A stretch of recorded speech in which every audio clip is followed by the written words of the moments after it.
Everyone, আজকে যাইয়া new জার্সিতে আমার জালোর বাসাত আমার একজন দেবর আইসেন বাংলাদেশ থাকি তান্ডে দেখাত আর আমরা সবর দাওয়াত আছিল তান বাসাত। সো আমরা সকাল সকাল বাড়ি গেছি, গিয়া আমরা ফেটে বুক লাগছে, আমরা লাঞ্চ করে লাইছি। আগে এখানে আছিল টেঙ্গা আর বাদে মাছটি বেশি দিয়া, তারপরে সালাদ, গরুর মাংস বুনা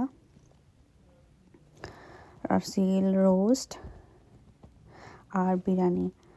আর খাবারগুলো খুব মজা আছিল। বাবিরে থ্যাংক ইউ, বাবি আমার ভিডিও দেখবাছো, বাবিরে থ্যাংক ইউ দাওয়াত। এখানে বাবি একটা থাল বানাইছেন, নতুন দেবর যাই নাইছেন বাংলাদেশ থেকে, তান লাগে তান ওয়াইফল লাগি এখানে সবে মিলিয়া থাল একটা খাওয়া হইব। এখানে আমি প্রাইভেসি লাগে সবার মুখ হাইড করিয়া দিছি যাতে প্রাইভেসি নষ্ট না হয়।